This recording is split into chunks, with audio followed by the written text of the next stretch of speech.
So we're in Angler's Paradise in Devon, and I'm with the owner, Zyg Gregorek. So whereabouts are we? Right, this is my 5 o'clock office, where occasionally I come either with friends or even by myself to reflect, relax and taste the nectar of the gods. So it's netting week this week. Why do you do the netting? It's one of the things where I'm lucky from the point of view, we started as a fish farm. And when I moved down from London, I used to sell insurance, and I did it till 84. We moved down in 77. But after a while I began to hate it. I didn't want to do it, and I thought I'd start a fish farming or something like that. And I went into both at the same time. I produced loads of fish. I met a good friend of mine, Paul Bryant, and we used to sort of inject the fish, hatch them in here, do all sorts of things like that. Learned a lot from him.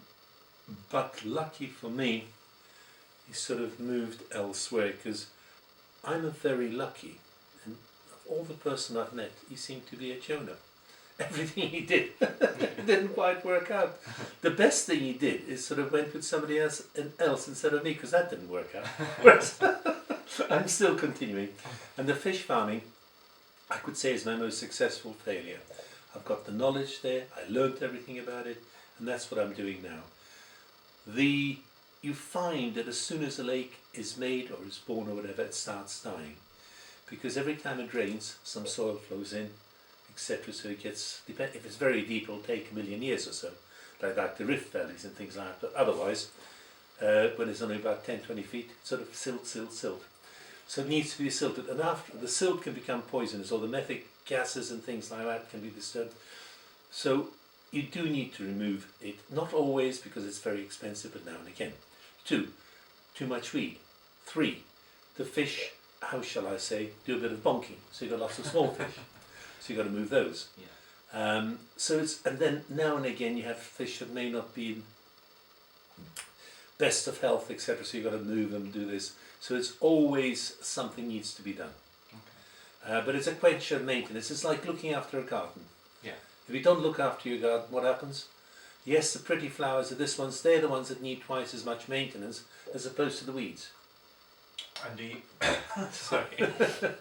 Do you get many people turning up to the netting?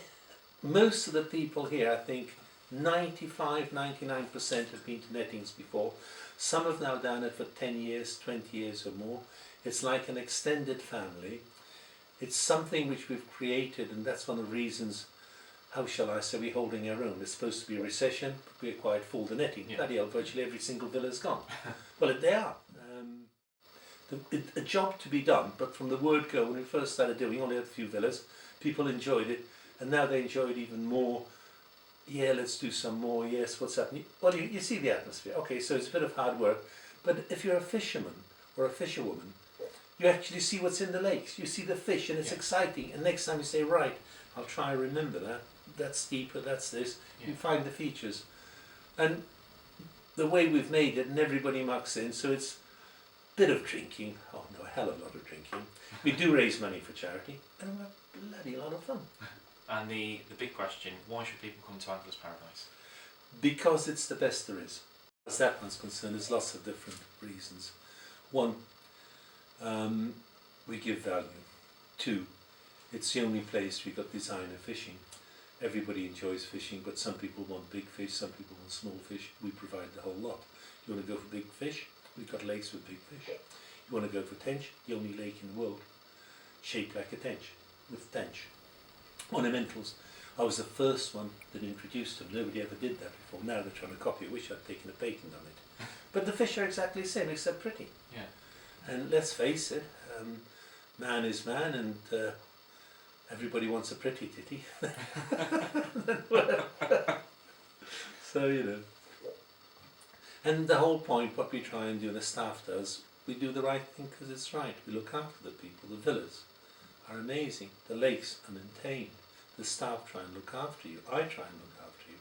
Little things like it says in the brochure, you can't get your key unless you have a drink with Ziggy. So when they come on Saturdays, I greet everybody, etc. There you are. this is something different because we're raising money for charity and they just get drink be try. So I say, right, you can do, but we're going to raise money for charity, so it's £1 a drink, whereas normally you just drink. Each fella gets a free bottle, but it's little things like that which do make the difference. And it's the ethos of the place. I've started it, and fortunately for me, my family and my staff continue with it. Yeah, fantastic. Because if they didn't, it would be just like any place. Yeah, it's nice. Yeah, it's this. But here, there is something special. It is unusual. It is, how shall I say, something that it's. Once you've done it, it's habit making. It's worse than having nicotine addiction. But I like it. It's good. Yeah. Right. Well, thanks for taking the time to talk to me, Zyg.